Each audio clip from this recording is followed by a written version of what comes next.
அனைத்துலக ஈரோடை தமிழ் வானொலி நேயர்கள் அனைவருக்கும் நமது வணக்கங்கள். அனைத்துலக ஈரோடை தமிழ் வானொலி ஒலி ஒளி எழுத்து வடிவில் உங்கள் இல்லங்களின் முற்றங்களை வந்தடையும் ஒரு தேசிய ஊடகம். தாயகம், தமிழகம், சர்வதேசம் சார்ந்த அரசியல் நிலவரங்கள், மருத்துவம் என்று பல்வேறுபட்ட விடயங்களை காவி வரும் ஒரு தேசிய ஊடகம் ILC. இது அரசியல் களம். இன்று தாயகத்திலிருந்து இந்த அரசியல் களத்தில் எங்களுடன் இணைந்திருப்பவர் திருமிகு செல்வின் இரேனியஸ் மரியாம்பிள்ளை அவர்கள் இணைந்துள்ளார். இவர் ஒரு சமூக செயற்பாட்டாளர். பல காலமாக தமிழர்கள் மத்தியிலே ஈழத்தமிழர்களின் சமூகம் சார்ந்த விடயங்களில் மிக சிறப்பாக செயல்பட்டு வருகின்றார்.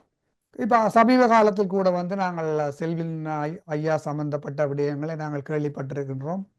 அனுரகுமாரவனுடைய NPP அரசு அவருக்கு ஒரு பதவியை கொடுத்து உடனே அதை பறித்தெடுத்தார்கள். அது சம்பந்தமாக நாங்கள் இன்று பெரிய அளவில் அது பேசப்பட போவதில்லை. ஏனென்றால் அது ஏற்கனவே பல இணையதளங்களிலும் செல்வின் ஐயாவும் இது சம்பந்தமாக பேசியிருக்கின்றார். நாங்கள் இதை இறுதியாக பார்ப்போம். இன்று நாங்கள் முக்கியமாக பேச உள்ள விடயம், தமிழ் மக்கள் பேரவை என்று ஒரு அமைப்பு சிவில் அமைப்பு ஒன்று உருவாக்கப்பட்டது.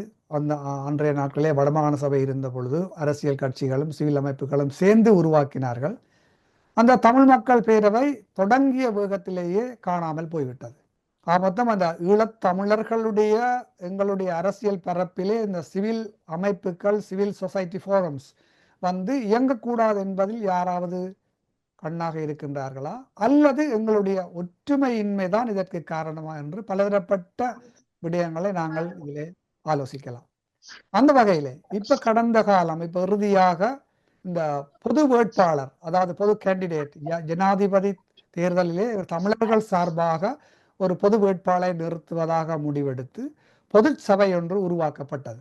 அந்த பொது சபை உருவாக்கி மிக குறுகிய காலத்திலேயே கிட்டத்தட்ட அந்த பொது வேட்பாளருக்கு 2,26,000 வாக்குகள் பெற்றது. இது ஓரளவுக்கு கணிசமான வெற்றியாகவும் சொல்லப்படுகின்றது. அதிலே மாற்று கருத்து இல்லை. இங்குள்ள பிரச்சனை என்னவென்று சொன்னால், இந்த பொதுச்சபை உருவாக்கி அந்த வீச்சிலேயே அந்த பொதுச்சபை காணாமல் போய்விட்டது. இதை நாங்கள் எப்படி பார்க்கலாம் என்று சொன்னால், ஒரு தேர் திருவிழாக்கு ஒரு 10 நாள் 15 நாள் தேர் திருவிழாவை கொண்டாடிவிட்டு தேர் இழுத்த பிறகு தேரை கொண்டு தேர் முட்டிக்குள் விடுவது போன்று ஒரு செயற்பாட்டாளர் சொன்னார்.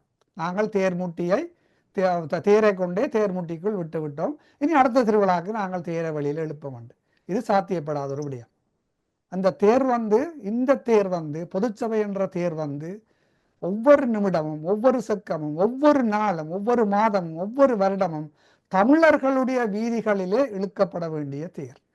அந்த வகையிலே திருமிகு செல்வின் அவர்களே, இந்த பொதுச்சபை ஏன் காணாமல் போனது, அடுத்தபடியாக எதிர்காலத்தில் இந்த பொதுச்சபையை உருவாக்கக்கூடிய சந்தர்ப்பங்கள் இருக்கின்றதா, உருவாக்கினால் இது நிலைத்து நிற்குமா என்பது பற்றி நாங்கள் ஆராய்வோம். உங்களுடைய கருத்தை பகிர்ந்து கொள்ளுங்கள். நன்றி திரு ஸ்டீவன் அவர்களே. நேயர்களுக்கு எனது பணிவான வணக்கம். உண்மையில் காலத்தின் தேவையோடு சம்பந்தப்பட்ட கேள்வியும் கூட, பலருடைய மனதில் உறுதி கொண்டிருக்கிறதும் கூட, எங்களுக்கு ஒரு கடப்பாடு இருக்கின்ற அதை பற்றி பேச வேண்டும் என்பது.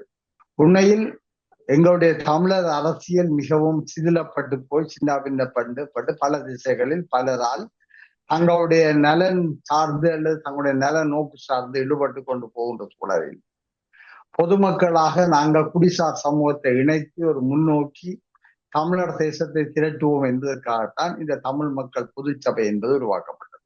அது உருவாக்கும் போது எந்த விதமான தேர்தல் குறிக்கோளுடனும் இருக்கப்பட்டில்லை.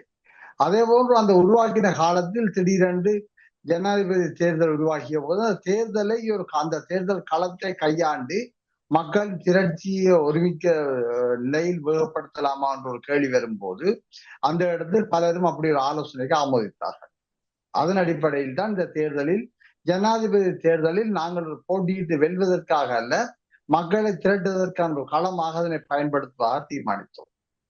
அப்பொழுது கூட நிரம்பெற்ற வாத விவாதங்கள் இருந்தன. அரசியல் கட்சிகளை எங்களுடன் நினைப்பதா இல்லையா, இந்த அரசியல் கட்சியுடைய பல்வேறுபட்ட தளம்புகின்ற வேறுபட்ட நிலைப்பாடுகள் இருக்கின்ற போது அவர்களோடு இணைந்து வேலை செய்வது, அவர்களுக்கு சம பங்கு கொடுப்பதா இல்லையா அப்படி பல விவாதங்கள் எங்களுக்கு உள்ளகத்தில் நடைபெற்றது.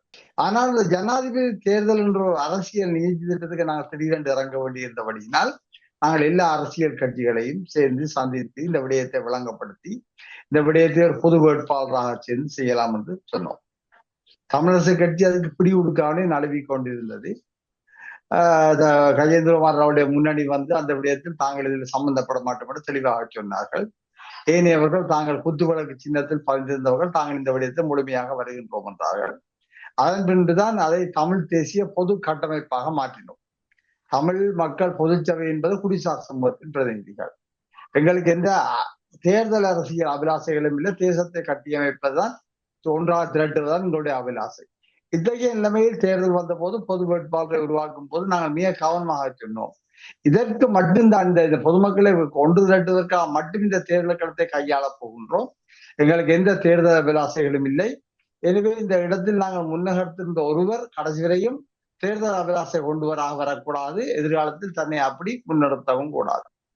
அதே போன்று நாங்கள் இதற்கு ஒரு கட்சியோ சின்னமோ பயன்படுத்தினால் அந்த கட்சிய சின்னத்தை வேறு தேர்தல்களில் கொண்டு போய் நீங்கள் அறுவடை செய்ய முயற்சிக்கவும் கூடாது.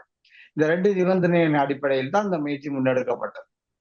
அதன்படி நாங்கள் எதிர்பார்த்தது சில பேர் பெரிய அளவில் கணக்கில் பார்த்தாலும் கூட என்னை பொறுத்தவரை திருப்திகரமான ஒரு முயற்சியும் வெற்றியும் கூடாது. 2,16,000 மக்கள் வாக்களித்ததாக ஒரு 20 நாள் கடுமையான உழைப்பின் பேர்ல அதுக்கு பின்னால் புலம்பெயர் மக்களுடைய ஆதரவும் ஏனைய உதவிகளும் எங்களுக்கு இருந்தன.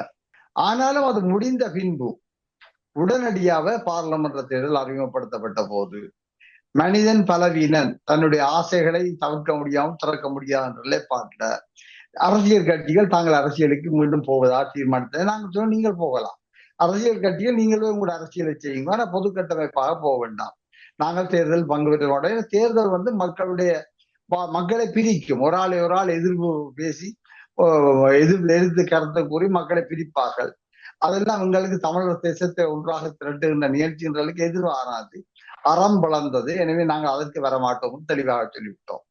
அப்பொழுது எங்களை பொதுமக்கள் சபையில் இருந்த தமிழ் பொதுமக்கள் சபையில் இருந்த சிலரும் கூட சில அமைப்புகளின் பிரதிகளும் கூட தேர்தலில் நாங்கள் பங்கு பெற்றுத்தான் வேண்டும், தேர்தல் இல்லாவிட்டால் நாங்கள் என்ன, தேர்தல் தான் எங்களுடைய அரசியல் என்ற போல வாதங்கள் செலுத்தினார்கள். மிக காரசாரமான விவாதத்திற்கு பின்பு நாங்கள் இறுதியாக தீர்மானித்தோம், பொதுமக்கள் சபை இந்த விஷயத்தில் தேர்தலில் பங்கு பெற்றாது. உங்களுக்கு யாருக்காக தேர்தல் ஆர்வம் என்றால் தயவுசெய்து நீங்கள் பொதுமக்கள் சபையை விட்டு வெளியேறி நீங்கள் போய் தேர்தல்களில் பங்கு பெற்றுங்கோ. என்றால் நாங்கள் மக்களை ஒன்று திரட்டுவதை பற்றி பேச விரும்புகின்றோம் என்றால் நாங்கள் தேசத்தை கட்டியெழுப்ப வேண்டுமே தவிர மக்களை இந்த தேர்தல் அடையாளங்கள் சின்னங்களுக்கு கூடாக பிரிக்க முடியாது என்ற இந்த முறை பாராளுமன்ற தேர்தல் முறை, அடுத்த முறை உள்ளூராட்சி, அடுத்த முறை மாகாண சபை, இப்படி ஏதாவது ஒன்று இலங்கையில் 2 வருஷத்துக்கு பிறகு வந்து கொண்டிருக்கும். நாங்கள் இந்த மேடையில் நின்று கூட்டாட முடியாது என்று தெளிவாக சொல்லிவிட்டோம்.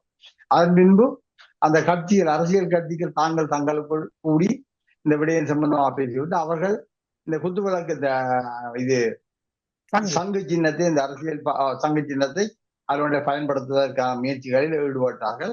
அதில் உண்மையில் நாங்கள் யாருமே உடன்பாடு இருக்கவில்லை. அதாவது தெளிவாக அவர்கள் சொல்லியிருந்தோம், எழுத்து மூலமாக எந்த விதமான விஷயம் சொல்லாட்டியும் கூட அறம் இருந்தது, நாங்களே பயன்படுத்தக்கூடாது, ஏன்னா அதை வைத்து நாங்கள் அறுவடை செய்யக்கூடாது. ஆனால் அவர்கள் அந்த விஷயத்தில் எந்த விதத்திலும் உடன்படாமல் தாங்கள் அதை கொண்டு ஒரு கட்சியின் ஒரு சின்னமாக பதிந்து எடுத்து விட்டார்கள். சரி, இதெல்லாம் முடிந்து விட்டது. ஆனாலும் நாங்கள் தொடர்ந்து அந்த எங்களுக்கு ஒரு விதமான ஒரு அந்த இப்படி இந்த சின்னமும் ஒரு பக்கத்தால போய் இப்படியெல்லாம் இழுபட்டு போனபடியும் மிகவும் எங்களுக்கு காத்திரம் அதிர்ச்சியாக இருந்தது. அதே வேளையில் பொதுமக்கள் சபை என்று வந்தவர்கள் கூட தேர்தல் அபிலாசைகளை கொண்டிருந்தவர்களும் கூட இருந்தனர். மற்ற பேரளவில் நிறுவனங்களாக இருந்தவர்களும் கூட நாங்கள் அங்கத்தவர்களாக கொண்டிருந்தோம். ஏனென்றால் அந்த அவசர கால இதில் திரட்டி எடுத்தது, கூட்டி எடுத்தது போல. எனவே இப்பொழுது நாங்கள் மீளவும் யோசித்தோம், இது எவ்வாறு சரியாக செம்மைப்படுத்துவது. தமிழ் மக்களுக்கான ஒரு குடிசார் அமைப்பு ஒன்று பலம் கொண்டதாக இருக்க வேண்டும், மக்களை ஒன்று திரட்ட வேண்டும், தேசத்தை கட்டியெழுப்ப வேண்டும். இந்த அரசியல் குறுகிய வாதங்களுக்குள்ளார மக்களை பிரிக்கின்ற விவாதத்துக்குள் நாங்கள் பிரவேசிக்க கூடாது. இந்த அடிப்படையில் இப்பொழுது கடுமையாக விவாதித்துக் கொண்டிருக்கின்றோம். ஏன்னு சொன்னால் எவ்வாறு அதனை நிகழ்த்துவது என்பது இன்றைக்கு எங்களுக்கு முன்னால் உள்ள விஷயம். அந்த பழைய பேரை பொதுமக்கள் சபை என்ற விடயத்தை கூட நாங்கள் பயன்படுத்த வலிக்கிட்டால் சில வழிகள் அதுக்கு உரிமையை கூறி வருவார்கள். எனவே நாங்கள் இப்போ அதை கூட யோசிக்கிறோம். அந்த பேரை கூட விட்டுட்டு இன்னும் ஒரு புதிய பேராக மக்களை முன்னகர்த்துவது, அதுல எந்த தேர்தல் அபிலாசைகளும் இருக்காது. நான் இப்பொழுது புதிய ஒரு கருத்து வந்திருக்கின்றது. தேர்தலுக்குள்ளால் எங்களை முன்னகர்த்த கூடியதாக நாங்கள் இல்லை என்று சொன்னால் இந்த அரசியல் அரங்கில் நாங்கள் ஒரு அதிகாரத்தை கையில் வைத்திருக்க முடியாது, அல்ல ஒரு ஆளுமையை கொண்டிருக்க முடியாது என்ற வாதம் இப்பொழுது எங்களுக்குள்ளேயே சிலர் முன்னிறுத்துகின்றார்கள். அதனால நாங்கள் அரசியலில் பங்கு பெற்றக்கூடிய ஒரு குடிசார் சமூகமாக நாங்கள் மாற வேண்டும் என்று சொல்லி ஒரு வாதம் முன்வைக்கப்படுகிறது. அதில் உண்மையில் என்னுடைய கருத்து, அதுல கவனமாக நாங்கள் இருக்கணும். நாங்கள் மீண்டும் இன்னும் ஒரு அரசியல் கட்சியாக மாறக்கூடாது. அரசியலுக்குள்ள போய் தேர்தலில் போட்டி போட்டால் மீண்டும் ஒரு அரசியல் கட்சியாக மாறக்கூடாது என்பதில் நான் மிக கவனமாக இருக்கின்றேன். என்றால் எங்களுடைய அரசியல், தமிழ் தேசத்தின் அரசியல் என்பது அரசியல் கட்சிகளுடைய அரசியல் அல்ல. அதே போன்று தேர்தல் முடிந்த பின்பு சில நண்பர்கள், அரசியல்வாதிகள் கூறியிருந்தார்கள், நாங்கள் தமிழ் கட்சியிலாம் உடனடியாக கூப்பிட்டு ஒன்றாக அணிதிரட்ட வேண்டும் என்று. நான் அதில் கூட எனக்கு மாறுபட்ட கருத்து இருக்கின்றது.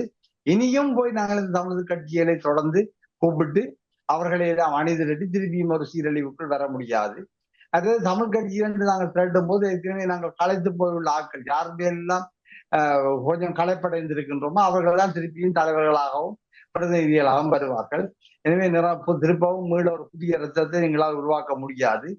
அந்த விடயத்தில் கூட நாங்கள் இந்த கட்சிகளை ஒன்றாக்குறது என்பதை விட்டுவிட்டு மக்களை ஒன்றாக திரட்ட வேண்டும் என்பதற்காக அதற்கான விவாதத்தை அகத்திலும் புலத்திலும் மிக அமைதியாக நான் செய்து கொண்டிருக்கின்றோம். ஏதோ ஒரு விஷயம் நடக்கும். என்னோட நாங்கள் உன்னத குறிக்கோள் தமிழ் மக்களை ஒன்றாக திரட்டி தேசத்திற்காக பயணித்தல் என்பது. அதில் எங்களுக்கு எந்தவித தடுமாற்றமும் இல்லை. ஆனால் ஏற்கனவே தமிழ் மக்கள் பேரவை என்ற ஒரு விடயங்களை பட்ட அறிவு, இப்பொழுது தமிழ் மக்கள் பொதுச்சபையிலும் தமிழ் மக்கள் தேசிய கட்டமைப்பிலும் பட்ட அறிவு, இந்த விடயங்களை அமைச்சுக்கொண்டு இனிமேல் நாங்கள் உருவாக்குறது ஒரு பொருத்தமான சரியான அமைப்பாக எவ்வாறு புலம்பெயர் தேச மக்களையும் எல்லாரையும் ஒரு சரியான முறையில உண்மையான செயற்பாட்டாளர்களை ஒருங்கிணைத்துக் கொண்டு வருவதாக இருக்க வேண்டும் என்பதற்காக தொடர்ச்சியாக நாங்கள் விவாதித்துக் கொண்டிருக்கின்றோம். அதான் தற்போது எல்லாமையாக உள்ளது.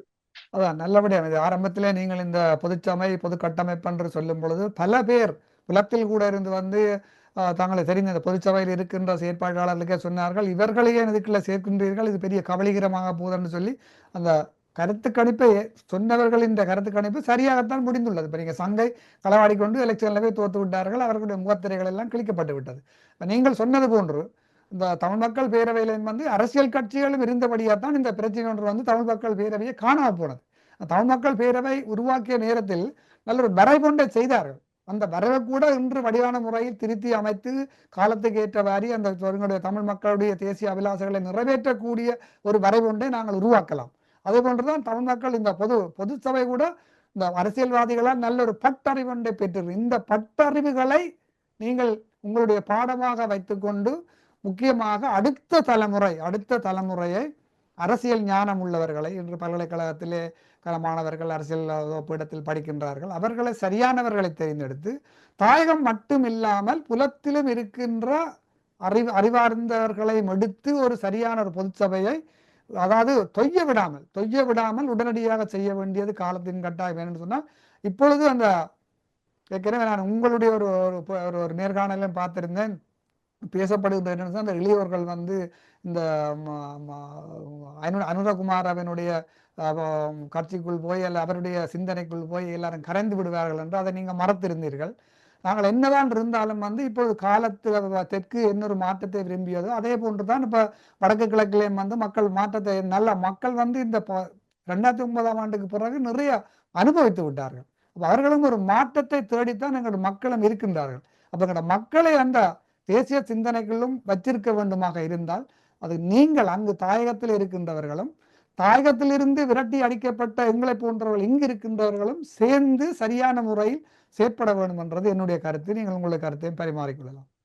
நிச்சயமாக என்னென்னு சொன்னால் அடிப்படையில இந்த அனுரகுமார் அவருடைய அலையில் இளைஞர் எடுபட்டு போனவர் என்பதை அது உண்மையாக பெரிதுபடுத்தப்பட்ட ஒரு கதை. நீங்கள் எந்த இடத்தில் கொண்டு போய் ஒரு புதிய ஒரு கடையை திறந்தாலும் அந்த கடைக்கு ஒரு வாடிக்கையாளர் வருவார்கள். அந்த கடையினுடைய கவர்ச்சிக்கு ஆய்ச்சிலவளே ஒரு கொஞ்சம் பேர் கூட வருவார்கள். அது ஒரு நாள் 2 நாளுக்கு தான். பழையபடி நீங்கள் உங்களுடைய நிலைமைகளுக்கு திரும்பி விடுவீர்கள். எனவே இப்பொழுது ஒரு மாற்றம் வேணும் என்பதற்காக அந்த மாற்றத்தை பெரிதாக சிலாகித்து இந்த இளைஞர்கள் போனதாக இல்லை என்றால் NPP தேசிய மக்கள் லட்சிய சக்தியை பொறுத்தவரை அவர்களின் தங்களுடைய கோட்பாட்டை தெளிவாக தமிழ் மக்கள் மத்தியில் தமிழ் மக்கள் நியாயமான கேள்விகளுக்கு பதிலளிப்பதாக சொல்லவில்லை. ஒரு நாடு ஒரு கட்சி ஒரு தேசம் என்றுதான் சொல்லுகின்றார்களே தவிர அந்த ஒரு நாடு ஒரு மக்கள் என்கின்றதுக்கு பின்னாலே இருக்கிற கடந்த 70 வருஷமாக நாங்கள் அனுபவித்து வந்த அந்த அலங்கோலங்களை எவ்வாறு சீர்திருத்த போகின்றோம் என்றவற்றில் தெளிவான நிகழ்ச்சி எதுவுமே இல்லை. வெறும் வார்த்தைகளால் மட்டும் இந்த விடயத்தை நாங்கள் சீர் செய்து கொண்டு போக முடியாது. நம்பிக்கை கட்டி எழுப்பப்பட வேண்டும். நம்பிக்கை என்பது வெறுமனே ஒரு வாயறிக்கையின் மூலம் நடக்க போறதில்லை. எனவே அது நிரம்ப விஷயங்கள் செய்ய வேண்டி இருக்கு. எல்லாம் செய்து ஒரு நல்ல ஒரு தேசம் வர வேண்டும், நல்ல நாடு ஒன்று வந்து அந்த நாட்டுக்குள்ள பல தேசிய இனங்களும் அங்கீகரிக்கப்படுகின்ற ஒரு நிலைமை வரைக்கும் அந்த விடயம் வரும். ஆனா அதுக்காக முதல் நிரம்ப நாங்கள் வீட்டு வேலைகளை செய்ய வேண்டும், ஹோம்ஒர்க் நிரம்ப செய்ய வேண்டும். அதற்கு மேல் நாங்கள் எங்களுடைய தெளிவான கருத்துக்களை தெளிய சொல்ல வேண்டும். இந்த தேசிய இனங்கள் பற்றிய நிலைப்பாடு என்ன என்பது பற்றி இந்த ஆளுந்தரப்பினர் சொல்ல வேண்டும். அவர்கள் தேசிய இனம் என்ற ஒன்று இல்லை என்று கூட சொல்லிக் கொண்டிருக்கிறார்கள். அது சாத்தியமில்லை. எனவே அந்த உண்மைகள் பேசுகின்ற அந்த முதிர்ச்சிலைக்கு அவர்கள் விரைவில் வர வேண்டும் என்பது எங்களுடைய எதிர்பார்ப்பாக இருக்கின்றது. மற்றது நாங்கள் கவனமா இருக்கணும்.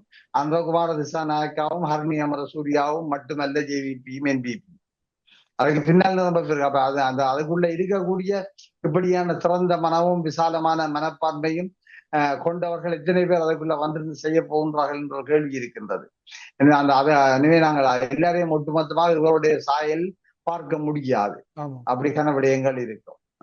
அனுரகுமாரவுடைய கடந்த கால நடவடிக்கைகளை பார்த்தாலே அது எங்களுக்கு ஒரு நம்பிக்கையை கொடுக்கக்கூடிய நடவடிக்கைகள் இல்லை. அது ஏற்கனவே பல விடயங்களை பல தளங்களில் பேசப்பட்ட விடயங்கள், அவருடைய இந்துலங்கா கோட்டாக இருக்கலாம், இந்த பீத்தம் இந்த மாதிரி இல்லாமல் பண்ணதாக இருக்கலாம். அப்படி பல விஷயங்களை நாங்கள் இங்கே பேசலாம்.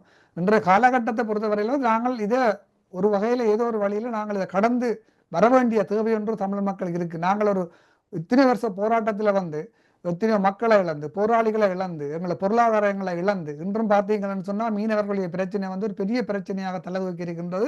அதுவும் 2009ஆம் ஆண்டுக்கு பிற்பாடு. அப்ப இந்த விடயங்கள் எல்லாம் இப்ப பார்த்தீங்கன்னா தமிழ் அமைச்சர்கள் சந்திரசேகர கொண்டு மீன்பிடித்துறை அமைச்சராக போட்டிருக்கின்றார்கள். அதிலேயும் ஒரு வடக்கு கிழக்கில் இருந்த ஒரு அமைச்சர் கூட அதில் இல்லை, போடவில்லை. அவர் ஒரு மலையகத்தை சேர்ந்தவர் என்பது அது பிரச்சனை. தமிழ் மொழி பேசுகின்ற ஒரு அமைச்சராக இருக்கின்றார். இந்த மீனவர்களுடைய பிரச்சனையை கூட தமிழ் மக்களுடைய முக்கியமான வாழ்வாதார பிரச்சனை. அந்த பிரச்சனையை அவர் என்ன மாதிரி தீர்க்க போகின்றார் என்றது பெரிய கேள்விக்குரியது. அது நீங்களும் அந்த விஷயங்களிலே கன்னடத்தில் பேசியதாக நான் கேள்விப்பட்டிருக்கிறேன். அது சம்பந்தமா ஏதோ சொல்ல இருந்தால் சொல்லுங்கள். இவர்களால் இந்த மீனவர்களுடைய பிரச்சனையை தீர்க்க முடியுமா? மீனவர்களுடைய பிரச்சனை என்பது பற்றி முதலாவது தெளிவான புரிதல் வேண்டும். அது வரும் நாடுகளுடைய வெளிநாட்டு கொள்கைகள் சம்பந்தப்பட்டதோ வள பங்கீடு சம்பந்தப்பட்டதோ அல்ல.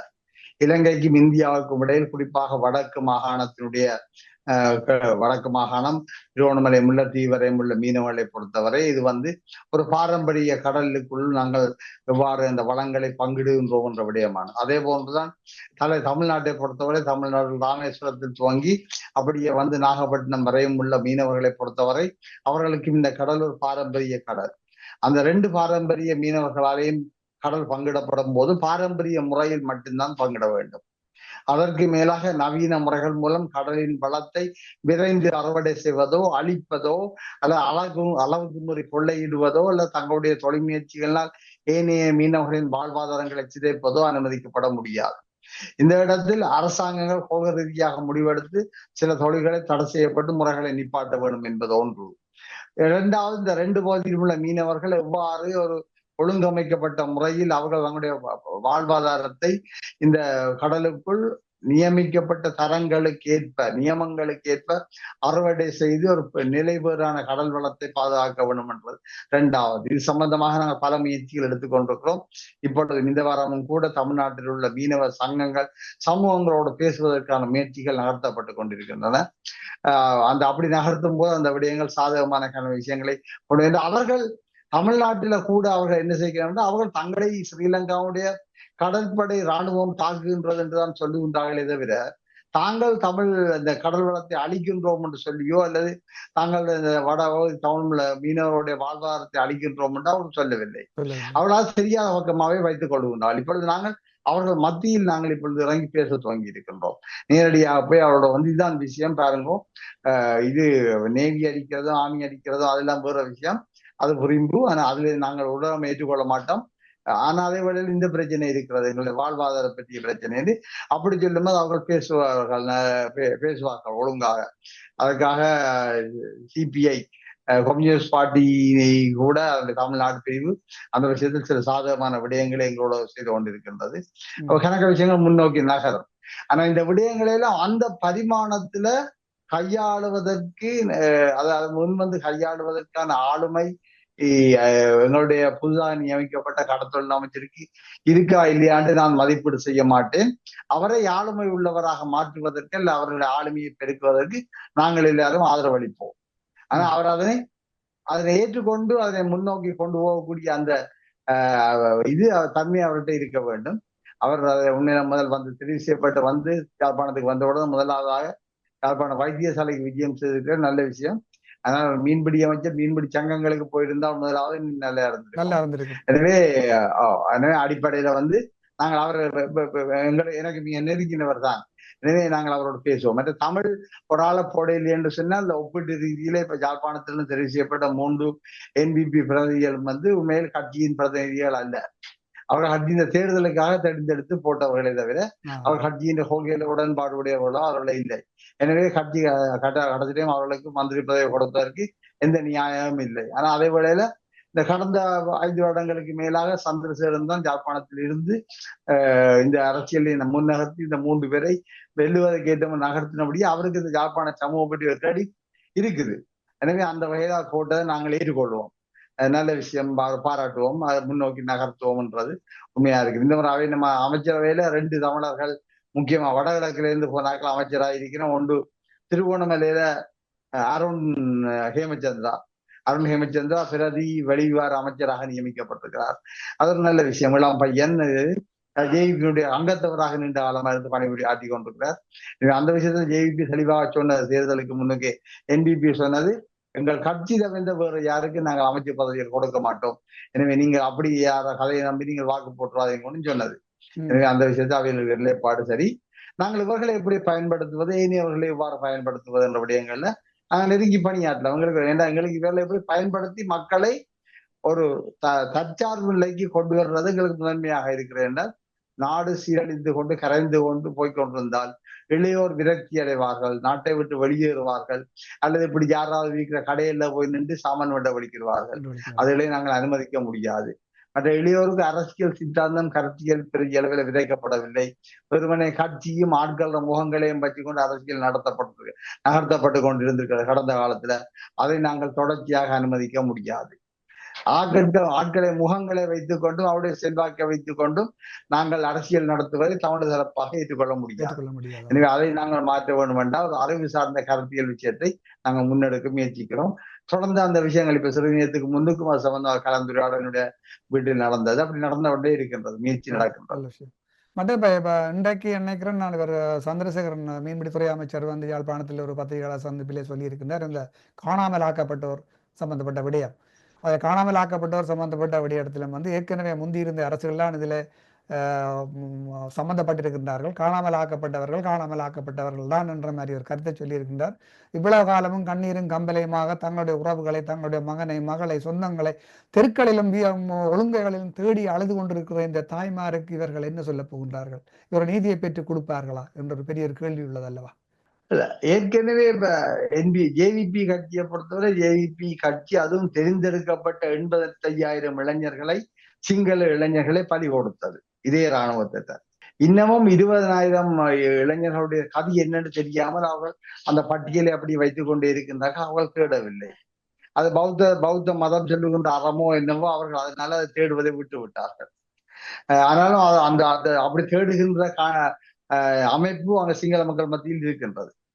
எனவே இப்ப அவர்கள் வந்து இது காணாமல் போன ஆட்கள் என்றால் இதுல வந்து அவர்கள் எந்த இராணுவத்தால் பாதிக்கப்பட்டு ஒடுக்கப்பட்டார்களோ அந்த இராணுவம் எங்களை ஒடுக்கிய போது அதோடு நின்றவர்கள். ஆமா. ஆனா இப்பொழுது ஆட்சி என்று வரைக்குள்ள என்ன நடக்குன்னா அவன் பொறுப்பு தன்மையும் விளங்கும். எல்லாம் மாற்றம் என்பது ஒவ்வொரு கணமும் நடந்து கொண்டிருப்பது. கட்டாயம் ஒரு ப்ரோசஸ் இல்ல, ஒரு வருஷ கணக்கு, ஒரு யுக கணக்கில் நடக்கணும் வேண்டி இல்லை. கடந்த காலத்துல அன்றகுமார திசாநாயக்காவோ அல்லது விஜயதேகரத்தோ அல்லது மற்ற அவையினுடைய ஏகேடி லால்காந்தாவோ அல்லது அவர்களை போன்ற முக்கியமானவர்கள் கருத்துக்களை வேறு விதமா சொல்லி இருந்தாலும் அவருடைய மாற்றம் ஒரு கணத்தில் மாறி அவர்கள் ரியலைஸ் பண்ண முடியும். எனவே அந்த மாற்றங்களை நாங்கள் அப்படித்தான் அவர்கிட்ட எதிர்பார்க்கிறோம். நீங்கள் அவங்களோட புரிந்து உணர்வு, நீங்கள் உங்களோட அறிவு விசாலமாக இருந்தால் நீங்கள் உண்மையாக ஒரு மார்க்சிய புரட்சிகர இயக்கமாக இருந்தால் நிச்சயம் நீங்கள் கருத்துக்களை விவாதித்து உண்மையை தெரியும் போது, ஒரு சுய விமர்சனம் செய்யும் போது நீங்கள் எதை சரி என்று புரிந்து கொள்வீர்களோ நீங்கள் அதை ஏற்றுக்கொள்வீர்கள். அந்த பண்பு உங்களிடம் இருக்கிறதாக நாங்கள் நம்புகின்றோம். ஆனபடியத்தான் நாங்கள் உங்களோட பேசுறதுக்கு நாங்கள் இப்போ எப்பொழுதும் நாங்கள் எங்களுடைய கதவுகளை அகல திறந்து வைத்திருக்கின்றோம். நீங்கள் ஒரு மார்க்சிய பண்பின் அடிப்படையில் ஒரு சுய விமர்சனம் செய்து கொண்டு இந்த தமிழ் மக்களுடைய சுயநிர்ணயத்துக்கான உரிமை என்பது மார்க்சியத்தில் லெனினால் மிக தெளிவாக வலியுறுத்தப்பட்டிருக்கின்றது. அதே கோட்பாட்டை லெனினுடைய மார்க்சிய கோட்பாட்டையை நிராகரித்து 1984ஆம் ஆண்டு ரோகண விஜய வீர சிங்களத்தில் புத்தகம் எழுதியிருந்தார். அதுல லெனின் கோட்பாட்டையே நிராகரிக்கிற மாதிரி தான் அவர் அந்த புத்தகத்திலே சொல்லியிருந்தார். மற்றது மார்க்சிய சிந்தனை உள்ள ஜேவிபி என்பது உண்மையில் ஏற்றுக்கொள்ளப்பட முடியாது. ஏனென்று சொன்னால் கடந்த காலங்களில் இவர் கக்கியது முழுக்க இனவாதம். சோமவன்சல இருந்து முழுக்க இனவாதம். மற்ற நாங்கள் நிறைவு செய்யும் நேரம் நெருங்குறபடியாலேயே அவங்கள்ட்ட இன்னும் ஒரு 2 கேள்விகள் உண்டு. நீங்கள் நம்புகிறீர்களா இந்த பெருந்தேசிய பௌத்த இனவாதம், பௌத்த மேலாதிக்கம் இந்த அனுரகுமார் அவனுடைய அரசை தமிழர்களுக்கான தீர்வை எட்டுவதற்கு அனுமதிக்கும் என்று நீங்க நம்புகிறீர்களா? தமிழர்களுடைய பிடிக்கப்பட்ட நிலங்கள் கொடுக்கப்படுமா? தமிழர்களுடைய அழிக்கப்பட்ட கலாச்சார இடங்கள் திருப்பி அழைக்கப்படுமா? எங்களுடைய நிலங்கள் வடக்கு கிழக்கிலே எத்தனை ஏக்கர் நிலங்கள் இன்றும் அவர்கள் கட்டுப்பாட்டில் இருக்கின்றது. பௌத்த மேலாதிக்கம் இதற்கு அவர்களுக்கு அனுமதி வழங்குமா என்பதை மிகச் சுருக்கமா சொல்லும்.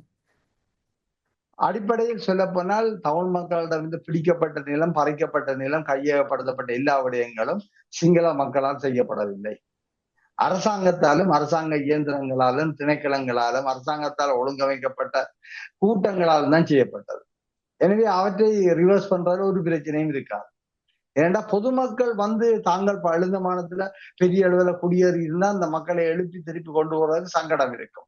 அது ஒரு மனிதாபிமான பிரச்சனை, குடிமக்கள் பிரச்சனையாக இருக்கும். இங்க அப்படி ஒரு விடயமே இல்லை. தமிழ் மக்களிடம் கையகப்படுத்தப்பட்ட அனைத்து விடயங்களும் ஒழுங்கமைக்கப்பட்ட ஏதோ ஒரு நிறுவனங்களின் கீழ் தான் இருக்கின்றன. எனவே அவற்றை ரிவர்ஸ் பண்றது பெரிய பிரச்சனையாக இருக்காது.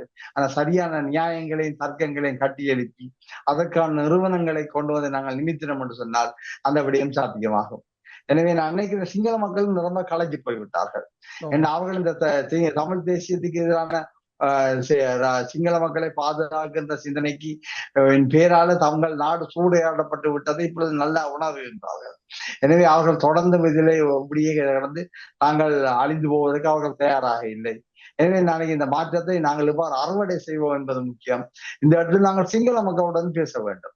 சிங்கள மக்களுடன் எவ்வாறு நாங்கள் பேசி அவர்களிடம் இந்த மாற்றத்தை கணிசமாக முன்னேற்ற வேண்டும் என்பதில் எங்களுக்கு நிரம்ப பணி இருக்கின்றது. சிங்கள மக்களுடன் பேச வேண்டும், ஜேவிபியுடன் பேச வேண்டும், இந்தியாவுடைய மக்களுடன் பேச வேண்டும். இப்படி எல்லா விஷயங்களையும் பேச வேண்டும் என்றால் நாங்கள் எங்களுடைய பணிப்பரப்பு விசாலித்துக் கொண்டே போகின்றது. நீங்களும் புலம்பெயர் தேசங்களில் உள்ளவர்கள் அங்குள்ள சிங்கள மக்களுடன் சிங்கள செயற்பாட்டாளரும் கூட விரிந்த முறையில் தெளிவாக பேச வேண்டும்.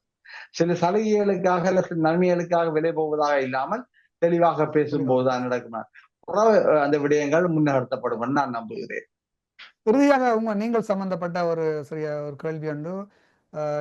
அனுர்குமார பதவிக்கு வந்த கையுடன் உங்களுக்கு அந்த பரம்பொருள் உற்பத்தி நிறுவனத்தினுடைய பொறுப்பு உங்களுக்கு ஒப்படைக்கப்பட்ட ஒரு சில மணி நேரங்களோ சில நாட்களுக்குள்ளேயே அந்த பொறுப்பை திருப்பி பறித்து விட்டார்கள். இது சம்பந்தமாக மிக சுருக்கமாக சொல்லுங்கள். இப்பொழுது திருப்பி உங்களை அந்த பதவியை ஏற்க சொன்னதாகவும் நீங்கள் மறுத்துள்ளதாகவும் சொல்லுகின்றீர்கள். அதே நேரத்தில் நாங்கள் கேள்விப்பட்ட வகையில் மக்கள் நீங்களை திருப்பி வர வேணும் என்ற ஒரு விருப்பம் இருப்பதாகவும் கேள்விப்படுகின்றோம். மிக சுருக்கமாக இதை மட்டும் சொல்லுங்கள். என்னன்னு சொன்னால் அடிப்படையில பனையாவூர்தி சபைக்கு ஒரு ஆட்சி மாறும்போது தலைவர்கள் மாறுவது வழக்கம். அதன்படி இதற்கு புதிய தலைவர் ஒருவரை தேடி பல இடங்களை தேடித்தான் கடைசியா என்னை அணுகி இருந்தார்கள். அவர்கள் அணுகுவதற்கு முன்பு சங்கங்கள் தான் என்னை அணுகி கேட்டது, இப்படி ஒரு விஷயம் தேடுகின்றார்கள், நாங்கள் உங்களுடைய பேரை கொடுத்துக்கிறோம், நீங்கள் மறக்காமல் வந்தால் அதை எடுத்து எங்களை செய்தர வேண்டும் என்று. நான் சங்கங்கள் கேட்கிறபடியே தான் அதுக்கு ஓபன் சொல்லி அதை பொறுப்பாகத்தான் ஏற்றுக்கொண்டேன் தவிர அது ஒரு பதவியாகவோ அதிகார கதையாகவோ நான் எடுத்துக்கொள்ளவில்லை. ஆனால் நான் பதவியை பொறுப்பேற்றது அந்த சபைக்குள் இருந்த சில தொகுதியினருக்கு மிகவும் சங்கடமாகிவிட்டது என்று சொன்னால் உள்ளக அந்த முரண்பாடுகள் குளறுபடிகள் நிரம்பி உள்ளது அங்கே. எனவே இவர்கள் நான் வந்தால் அந்த குளறுபடிகள் எல்லாம் உடனடியாக ஏதோ ஒரு வகையில் சீர் செய்யப்படும் போது தாங்கள் பாதிக்கப்படுவோன்றபடியால் அவர்கள் மிக வேகமாக உடன் செய்த வேலை என்னை பற்றி ஒரு அபத்தமான நான் சம்பந்தப்பட்ட ஒரு காலகட்டத்தில் நடந்த ஒரு நிகழ்ச்சியை என்னுடைய பேரோடு சேர்த்து நான் இளஞ்சம் ஊழல் மோசடி செய்தேன் என்று சொல்லி எல்லாம் சொல்லிவிட்டார்கள்.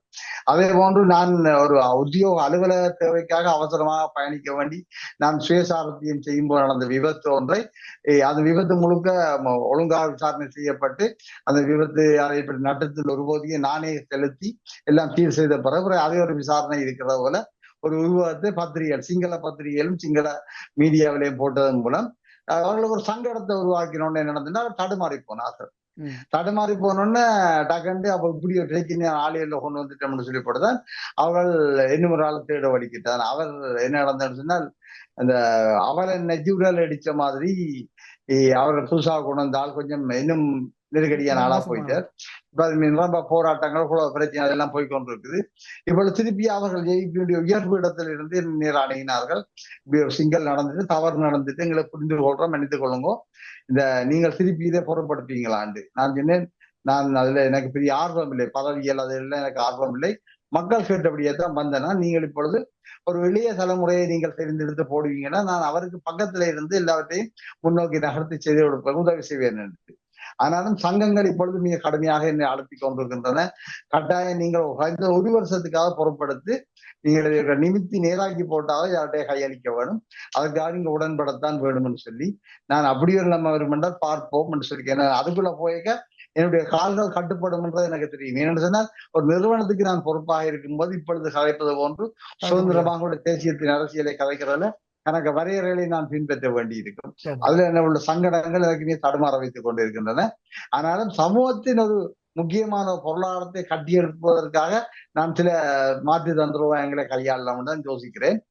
காத்திருக்கிறது சாத்தியமான முடிவுகள் வரலாம் என்று வந்தால் அதை செய்து மக்களுக்காக மட்டும்தான் செய்வேன். இந்த அதிகாரம் பதவியெல்லாம் எனக்கு தேவையில்லாத என்றால். நல்ல விஷயம். செல்வன் இறையனிஸ் மரியாம்பிள்ளை அவர்களே, நீங்கள் இந்த உங்களுடைய நேரத்தை மெனக்கெடுத்து எங்களோட கதைத்திருக்கிறீர்கள். மற்ற பொது சபை சார்ந்து நாங்கள் உங்களுடைய பேசியதற்கு முக்கிய காரணம் நீங்கள் அந்த பொது சபையில் நீங்களும் ஒரு அங்கத்தவராக இருந்தபடியால் தான் பேசியிருக்கோம். இந்த பொதுச்சபை கண்டிப்பாக திருப்பி உருவாக்கப்பட வேண்டும். ஒரு மிகவும் ஒரு பலமான ஒரு சிவில் அமைப்பொண்டு அங்கு உருவாக்கப்பட வேண்டும். தாயகமும் புலமும் சேர்ந்து உருவாக்கப்பட வேண்டும். நாங்கள் எங்களுடைய எதிர்காலத்தை நோக்கி பயணிக்க வேண்டும். எங்கள் எளிய தலைமுறைகளுக்கு நாங்கள் சரியான வழிகாட்ட வேண்டும். எங்களுடைய நிலபுலங்களை நாங்கள் பாதுகாக்க வேண்டும். அதற்கு நீங்கள் அங்கு போடுகின்ற வித்து பெருமளவில் மரமாகி எங்கள் மக்களுக்கு பயனளிக்க வேண்டும் என்று கூறிக்கொண்டு உங்களிடமிருந்து விடைபெறுகின்றோம். நன்றி, வணக்கம். நன்றி, வாய்ப்பு நன்றி, வணக்கம்.